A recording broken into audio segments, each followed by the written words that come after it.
Fitness Pro Mentor community, welcome to another episode of the Minds on Muscle show. I am here with my wonderful co-host, Glenn. Glenn, how you doing today? Very well, Brandon. How are you doing? I am doing good. Glenn just notified me that he's gotten so jacked, he's not sleeping anymore. So we're going to ride and see how this goes today. Lovely. But we got a good conversation today. I'm really excited about it. Yeah, I think this is a big one. I'm excited for this one. I get excited for most of the podcasts we do. I think this one I've got a higher level for because this is something that I think we see a lot of people in the program struggle with. And it has largely to do with two things, their marketing model, right, with how they market themselves, but also how they run their business, how they're telling people what it is that they do. And it makes it harder to grow sustainable business. So I think talking today about the fixer mindset versus the different ways we'll tell you we look at it could be a game changer for anyone listening. Yeah, I think this is kind of an interesting conversation because if you step away from personal training and this fitness service-based model that we have, and you think about products, services, and goods. We think about products, right? If you think about, well, I use this particular deodorant, right? You have an interesting sales cycle there because somewhere along the way, you liked this product. It smelled good. It felt good. Didn't give you a rash. You liked it. It was easy. Lasted a long time. Didn't cost too much. And it was just like the perfect everything for you. And then when you run out of that product, no one ever says, hey, Glenn, do you want to buy some more deodorant? You inherently need it because there's a demand on your body and you like this company. So you typically go back and buy the same thing over and over and over again. Mm-hmm. That product has a specific timeline and purpose. It also has a specific amount that it's available. And then you have to get a new one.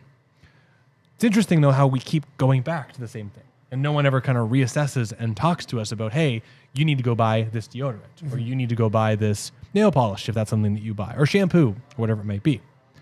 It's interesting, though, because when we consider services, we also have in all these different services that we use, if we think about registered massage therapy versus personal training versus physical therapy versus someone that helps you plan a trip, right, like a travel advisor, right? Each of these services have specific timelines that we kind of consider. Right, like for a travel advisor, you're talking about potentially traveling in a few months. Yeah, and we have one. Yeah. So how do you use that? I mean, it's almost as an as-you-need basis. Right. Hey, I need to book this trip. Let's talk about it. They consult with you. They help you book everything. And then once that's done, it's done. 100%. Now, if we think about other services, like some people have cleaning services, right? For this facility, I have a cleaning service that comes in, and once a month, and not every 2 weeks, depending on the season, I have a cleaner that comes in and cleans the facility. I don't have the time for that, but it's something that's important for the facility because the cleanliness of this facility helps to keep everybody in here healthy. So I have that on a cyclical basis. It's just an expectation I have with that service. Well, the funny thing is if we think about therapists, right? Glenn had a surgery on his knee, a knee replacement. Just kidding. You had an ACL reconstruction. And when you had that, after the original surgery, what therapies did you do right after the surgery? Well, so I knowing who we know, I didn't go the traditional route per se, but I do have a chiropractor who I see who did acupuncture with me to help the muscles stimulate again, and I felt like it was really beneficial to my recovery process. So I started seeing them bi-weekly for the first couple weeks, and then now once a month, and now once every couple months to help stimulate the tissue growth. So you had a strategic partner with Strata. Mm-hmm. I still do. I'm winking at the camera here because those are important for us to have. Right. But so you had a strategic partner, but you had someone that helped you. They were someone who was helping fix your knee. Mm-hmm. And then once it started to get better, see them less frequently. Correct. And then what will happen in 6 months from now? I will not see them at all for my knee. Yikes. And so this is an important thing, right? And this is obviously an example that we have all kind of experienced, but physical therapy, chiropractor, massage therapy, there are these people who are designated as body fixers. Surgeon, perfect example, right? You get one cut, sew you back together, you are fixed. Go out, and then you go to see the next fixer. But fixers do one of two things. They either fix you or they don't. But at the end of that relationship, 99% of people do one thing. What do they do? At the end of that relationship, they ghost you. You're gone. You're done. They leave. They leave. And so here's what's tough.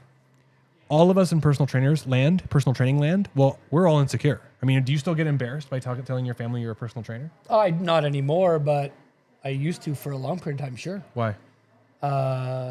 Because the idea of being a personal trainer is I wear a tank top and a ball cap and I count repetitions and I blow a whistle, and that's the extent of my knowledge base. But Glenn, you're 30, going to be 40 in several years. How are you possibly going to make a career go at this as a personal trainer? Right, and then that leads to a whole other different conversation. But Glenn, you're a biomechanics specialist?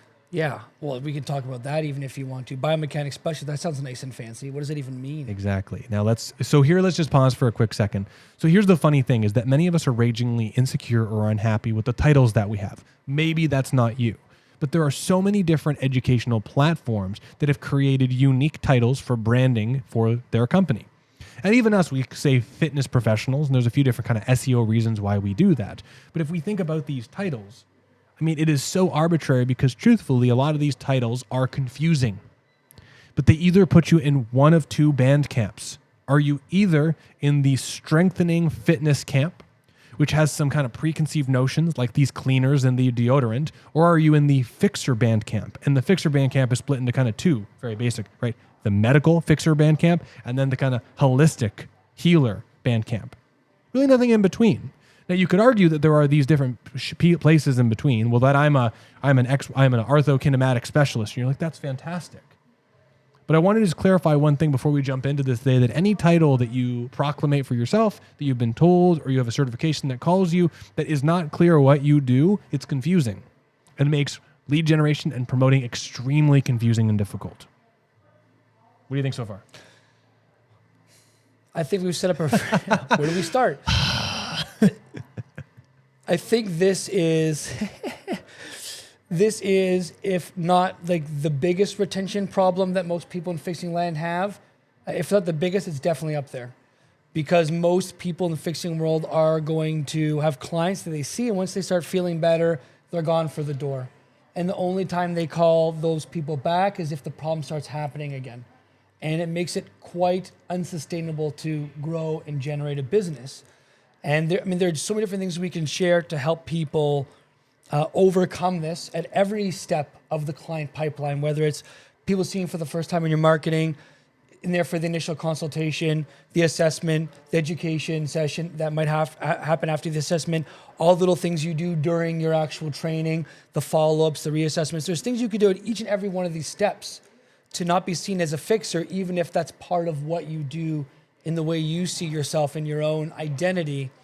Having said that, I think one of the best places to start, you've already kind of touched upon this, is what do we call ourselves? How ought we position ourselves in the world of the potential client? And it really comes down to, I think, first and foremost, putting ourselves in their shoes. How do we tell people what it is that we do with our title in a way that doesn't have them see us as a fixer, but also generates enough curiosity that they want to know more and they want to start having a conversation with us? That's at least how I see where we take this thing next here.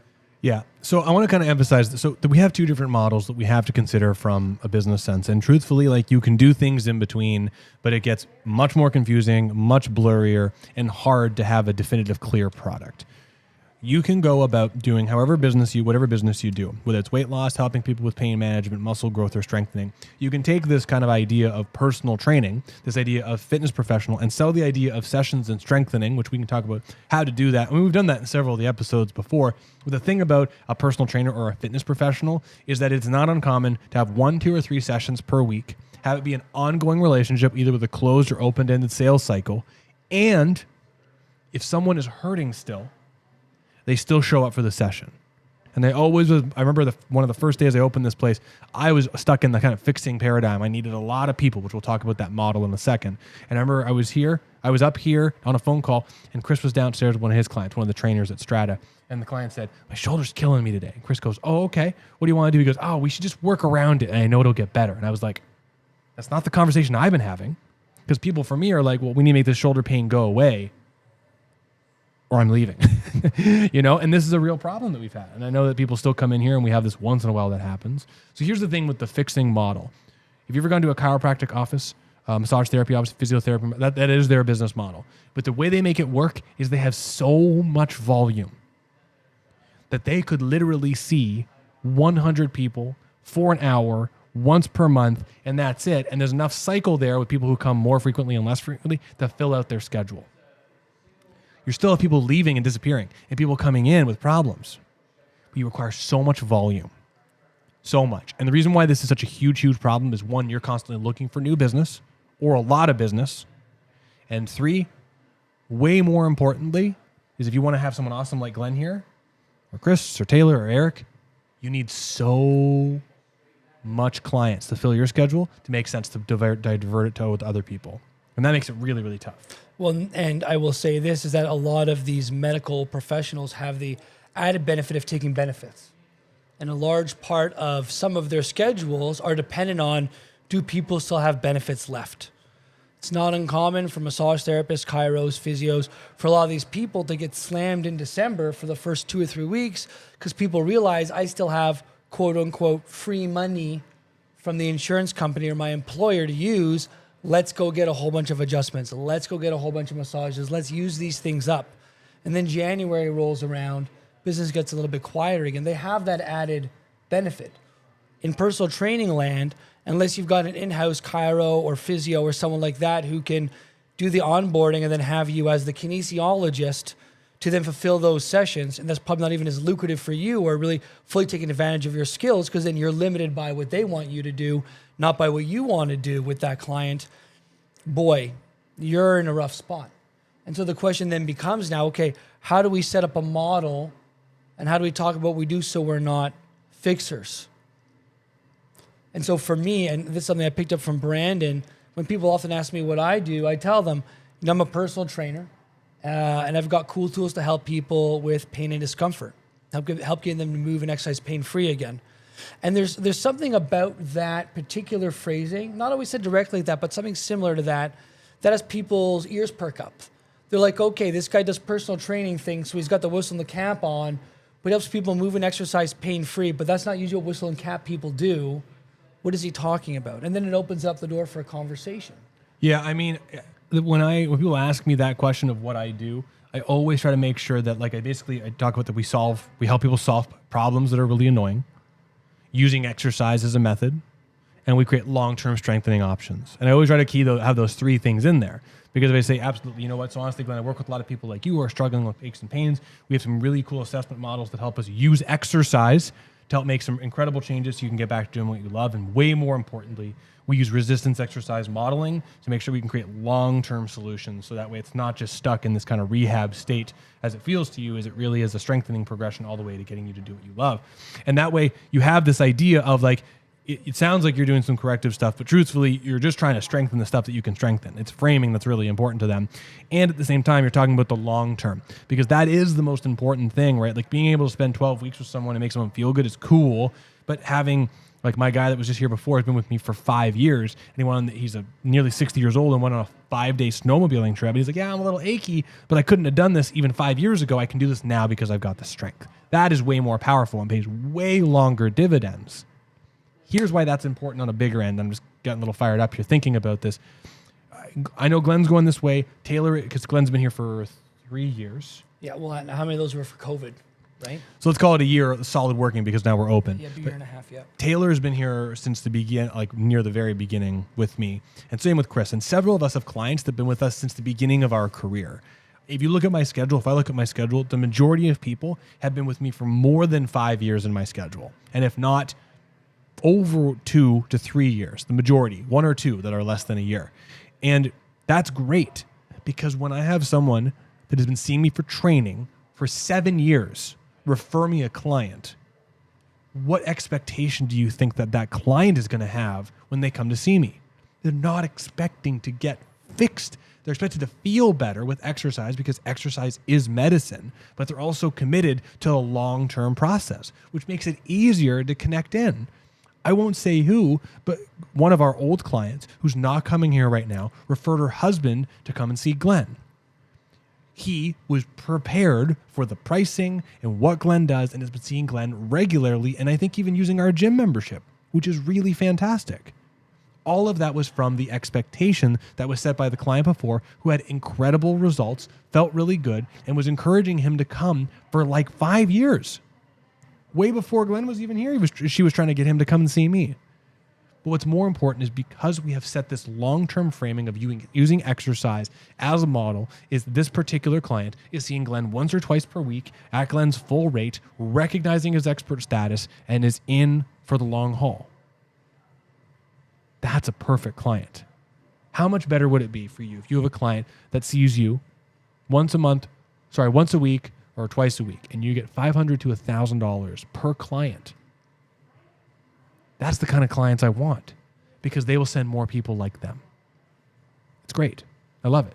Now, I also want to make sure, I'm not saying that rich people are for us, although that helps our business quite a lot, but this is where you have different service offerings, shorter duration, less frequent, to make sure that anybody at any price point can afford you.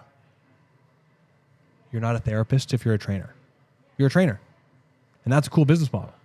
So this is where I think, like, number one thing, if you take over this podcast and you're moving forward, is really think about how you are framing yourself for people you're speaking to and who you're marketing to. Because if all your tools and techniques are around fixing people, and that's how you talk to them, like help your pain go away, and that's what it is that I do, and there's no talk about long-term anything or XYZ that Brandon just discussed, you're setting yourself up from failure from the get-go. This has got to be like probably the first thing that changes. Because you will notice right away if you are stuck in fixer land with a lot of your clients, and then you start going about the long-term strength, exercise, solution land that Brandon described so eloquently that I won't even try to regurgitate right now for you, you will find that if you do a compare and contrast from new clients coming in versus previous ones, you will find all the new ones stick around longer, come in more frequently, and are in there for the long haul. Because that's what they've been set up from the very beginning. It really comes down to anchoring bias, which is the first time someone sees you especially, but their first exposures to you really dictate how they're going to see you in their world moving forward. And it's very hard to unanchor that unless you're telling people you're in their ear and dropping little subtle bits of education throughout your different sessions and trying to remodel that framework for them. So first and foremost, really get an idea of how you ought to be talking to people you're going to be meeting, but also how you're going to do your marketing to have them understand this is a long-term thing we're doing, where we're using exercise to help strengthen the body to come up with solutions to help you move and exercise pain-free and get back to doing all the stuff that you love for the rest of your life. That's the first thing. I really just want to hammer that home for everybody. Yeah. It's so important. I would agree. So important. Yeah. No, I remember, so I'll tell a quick story. When I first opened this gym, I was definitely much more of the I'm a therapist kind of model, even though I was trying to convince myself that I wasn't, but I was kind of there. And a big part of that was my mentor, my late mentor, kind of had that same mentality and put that bias in me because truthfully, I actually thought from how successful he was, that's how I was going to be successful. And, you know, I was doing okay at it. I actually had people like driving from New Jersey to come see me, which is like a mega drive far away. Like I had people traveling from a big distance for a long time. But then I started just kind of seeing this problem that, I mean, my client life cycle was like 3 to 6 months, which is fine. But I was doing a good job. People were feeling really, really, really good, and they get their problem solved, and they'd send me an email, hey, thanks for everything. I feel great. I'll call you if I have a problem. Or people wouldn't have the same massive pain relief that they thought that they should get, and then they would just ghost me. And that sucked. Like, it really sucked. Because as many of you know, the consistency with exercise is so important. And if they're not seeing you for X strengthening, they're seeing somebody else. Or they're not doing anything at all. I shifted, and I'll say this is a huge influence from my friend Charlie McMillan introducing me to post-activation potentiation, having me think about exercise in a different way. But moving all my clients to doing more stuff that was just contraction-based, thinking about exercise. And when they come see me, if I do any assessments on the table, how do I turn this into an exercise that you do at home or on the gym with me here, was game-changing. And it's revolutionized my business personally and Strata's business. And I don't want to sound so hubris to say so, but I've heard Glenn say this and Taylor say this. It influenced all these guys' businesses because the learning curves that I went through, the battle wounds I got from my business changing, my business took a big drop, and then it took a big kind of upswing because I started all of a sudden getting people who were on board with that exercise train. And the way that I communicate it and the way that we teach it through Fitness Pro Mentors has been, exemplified by this guy and Taylor and Eric on the floor and Lucy and everyone that's here that embodies all that language. They really are doing great things. I would argue that you have a full career now that you did not have in the same way before starting here. Mm-hmm. Is that fair to say? Fair to say. And that's not, I don't want to take credit for that because it really isn't. It's that he has taken, what's that? You can take some. No, but it really is that I went through some stuff. It didn't work. And I figured out what did work. And Glenn was brilliant already. He had all the tools ready to go, like a lot of you. by just changing wording and advertising, you used it all and made it happen. And I'm using Glenn as an example because he's right here. But everyone he's here. And so everyone, if you come to Strata, is saying the same thing. And a lot of our FPM students are doing the same thing because we got away from that. Yeah. The framing. And this is why one of the big pillars of personal training is the communication piece, is because if you can't communicate with people, either figure out what their greatest pains are and why they're really there to see you, communicate to them why you're doing what you're doing and educating with them, and then making them feel like they're heard, they're listened to, like they're progressing, showing them objectively how they're moving forward, even if the pain discomfort isn't changing all that much. If you're not doing these things, people are going to drop off. And you've probably heard us say this in another podcast, is people are going to be willing to stay with you and pay you as long as the value is there.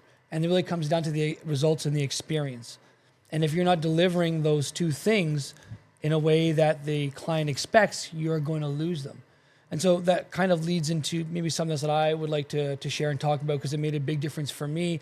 And it also comes down to this whole fixer versus strengthening mindset, which is, what is your model in terms of having people see you and what kind of frequency and basis?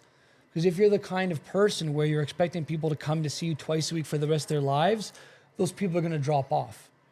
Because either what you do is very expensive, it is, and people can't afford to do that for a huge, long period of time. Or B, if they're not getting the results that they need, especially seeing you twice a week, they're going to go. And so you've got to be able to have, like Brendan said, different options for people when they're coming to see you. They're going to be people who've got money up the wazoo and they're happy to see you. They'll see you 2 or 3 times a week for the rest of your life. And God bless them, because they help you grow your business. I've got a couple that sees me, they could contribute to 5 hours a week. I've got another couple that sees me, they contribute to 4 hours a week. But if they go on vacation, that's no bueno, right? And other things happen as well. But really what I'm trying to get down to is another thing that really changed for me, and again, I picked this up from Brandon as well, which is, do you have a destination for these people to work with you regardless of their budget? And sure, we can book in then and say if people want to, only have $50 a week, $50 a month, I'm probably not gonna be able to work with those people, like, for sure, that's fine. That's just enough for a gym membership, really. But one of the things that really changed the game for me was when I looked at long-term planning for a lot of these people. I'd have it set up in such a way where during the consultation, I would get the information knowing that budget was a limited thing for them.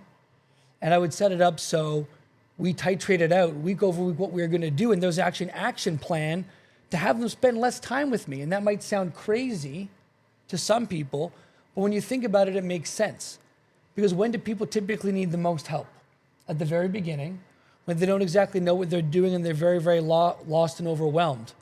But if we can spend 8 weeks with these people, a couple times a week, and teach them how to move better, what exercise they need to help themselves feel their best, teach them about progression, teach them about when to maintain, when to progress, all that kind of stuff. And as their budget starts to dwindle, say, listen, you're doing a really great job. Here's all the ways that you've improved, and we can show them that because we've been collecting objective data. And here's all the things that you've learned, and we know that because we've been teaching them, we've been keeping good notes on it. We can say to them, you're doing really, really great now. And I know you said twice a week for the rest of your life isn't possible. It doesn't make sense with your budget. Here's what I want to do. Now that you know how to use these machines, now that your pain discomfort is starting to lessen, and we know what work needs to be done, what I'd love to do with you is get you set up with a gym membership here. And I want you to see me only once every 2 weeks for a half hour rather than twice a week for an hour. And what this means is you're going to save 75% of the cost, but you're still going to start seeing the same results, if not more, because now you have access to the gym. You can come more frequently, do exactly what you need to do, and I'll still be with you, acting as a consultant. And what ends up happening here, these people still feel much better because they're exercising just as much as, if not more. Their pains are starting to go down. They're thrilled about that. They're starting to save more money now, so they're overjoyed in that aspect, and they still get to see you to get help with the things that they need to. And that's one of the ways that we've been able to grow our businesses here, because I think we both have at least 5 or 6 clients that do have gym memberships that we see on some kind of regular basis, and they keep getting better. They keep feeling amazing. They tell more people about our facility because we're always meeting them with wherever they're at. Bodies, budget, mental, physical, emotional, whatever that might be. And that makes you and us, in a way, seem like almost like a godsend because they feel really good about themselves and they're getting exactly what they need every step of the way. And what does that mean when they get what they need every step of the way? The value to them is always going to be there. They're getting the experience they want and the results that they want in a price that they can afford that's beyond what they actually feel like they're paying for. And that's why this whole thing works. But it all comes back to, again, starting with how are you framing what it is that you do and how are you talking to these people? Are you getting the information you need to help them make the right choice and decisions about their body and setting up the right frequency along the way so that they're always going to be coming to see you? And there's so many other things we can talk about, but that's just really another step in this whole process that really helps keep people in your world, even if sometimes if you're fixing people. Because I will say this real quick, because I know I'm getting down the rabbit hole, because even if you're seen as a fixer having a hard time moving out of that, because it does take time, even if you're fixing people, you need to have this conversation and say, put us both on the screen for a second, Brandian. Hey, you mentioned to me that you're starting to feel good, and then you're not sure if it makes sense to still for us to see each other once a week for this hour. I totally get that. What do you think would happen if we just totally stopped working together and you stopped doing some things that we're doing? What do you think might happen to your body? I might break down. Maybe. We don't know. It's hard to see. But do you think it might make sense for us to see each other maybe right now once every 2 weeks for the next month or two? See how you're feeling. If you're still feeling really good, we can bring that down to once a month. And as long as you're still doing some of the exercise I prescribed to you and you're still feeling good, we can keep that frequency. Or if we need to, we can even change it again. Do you think that would be a good way to go about progressing, just to make sure you start feeling good and you keep feeling good versus stopping to see me and having all those aches and pains come back? We can get started with that, sure. Okay, let's try it. There's lots of options. That's the idea. So many. It's a very flexible system. But truth is it's just how you frame yourself and how people find you. And this is how the whole thing grows. It starts with the initial seed. But if you have got a crappy foundation in your garden and people are seeing you in a particular way, it's going to be really hard to grow a sunflower that's 6 foot tall without it falling over. So, cool. That was good. Yeah. That was a lot of fun. Anyway, I'll tell you honestly, a lot of our students are working on this. We've got some big gyms that are working with this model, and it makes an enormous difference because this is how you'll scale and grow and make over $600,000. Sorry, well, you could do that too, but over $100,000 per year. Like, this is how you get there, honestly. Easier because you can grow your business and get great leads, but you need to be able to keep them long enough that they all stack together and you can actually work on raising your rates and have it all make sense and be cohesive. Glenn, what is your pick of the week? That's a great question. So my pick of the week is data collection and being as objective about it as you can. This is a conversation I've been having with more and more of our students recently, and it's a huge part of the business for a lot of the reasons we just talked about. And a big one of those is being able to show clients their results and their progress in an objective way. A lot of times we go based on purely on our feeling, which is sure valid because how we feel is very important and it's a huge part of the decision-making process. If you can mirror how someone's feeling, but also show them objectively how they're improving and explain to them the benefits, it goes doubly far. You're providing more results and a better experience for them, both things we talked about previously being really important for value. And there's a whole bunch of different ways you can go about this. One of the different ways, this is something I've been working on with some of the clients, is when you ask people about how they're feeling and their energy or their pain discomfort, instead of them saying good, bad, fair, whatever that might be, ask them for a scale out of 10. Hey, how's that neck pain feeling today? Scale out of 10. Oh, it's at a 6 today. I have a client who I work with who's a medical doctor, and she's been dealing with neck pain for over a decade now. And every time she came to see me at the very beginning, she would tell me her neck pain's at a 7.5 continuously. And after working together for half a year now, on a consistent basis, her neck pain's down to a 6.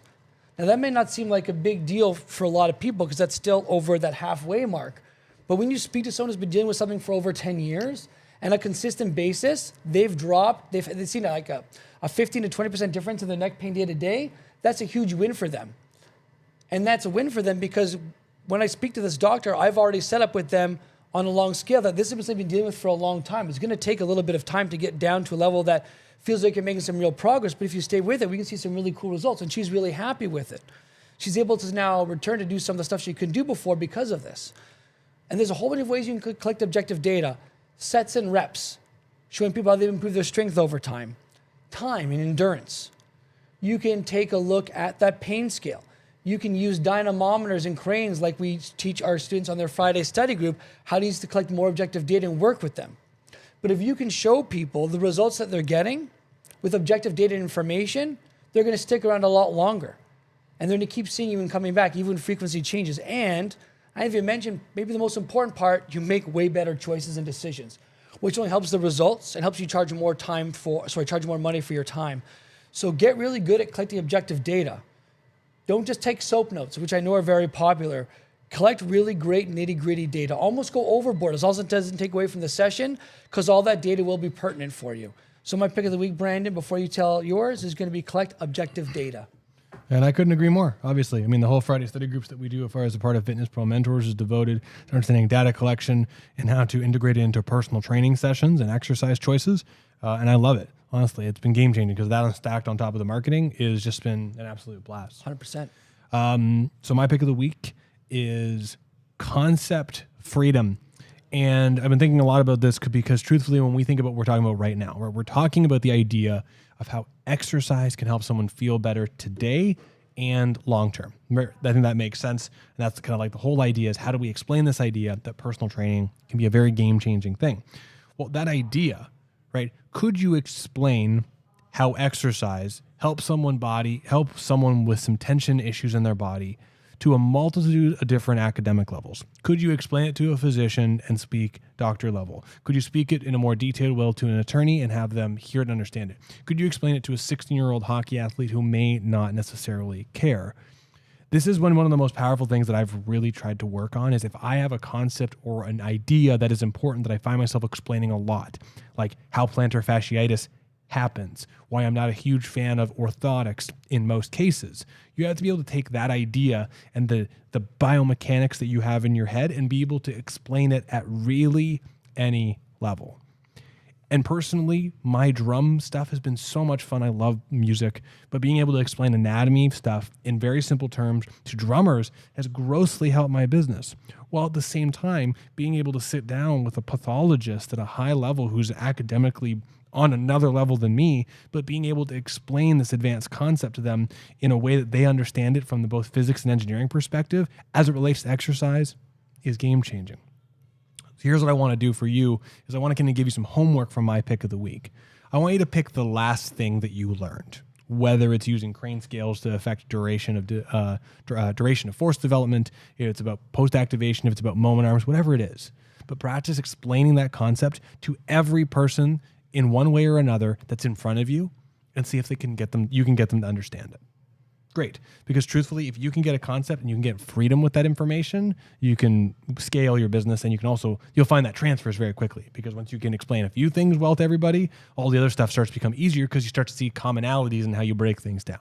I love it. Yeah, communication is a hugely underrated skill in our world. And I find a direct correlation in my mind where if you're a very high-level communicator in what it is that you do and you can explain things to a medical doctor or to a 16-year-old or to a 65-year-old grandmother who's never exercised before, there's a really good chance that you're really good at what you do and that you really understand what you're talking about. And so communication, I think, is like an amazing barometer for how... I know my voice is booming all the time. No, it's okay. I'm getting the music ready. We're okay, good. sorry. I'm queued up for the end. I think how strong of a communicator you are is a very strong barometer for how solid of a professional you are, in my opinion.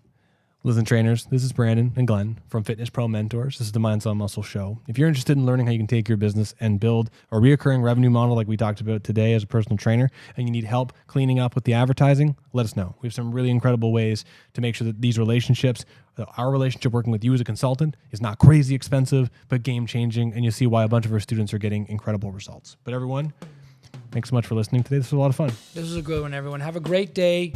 Think about that framing, up that communication game, baby. Happy March, happy 2023 March, and we'll see everybody real soon. Bye, everybody.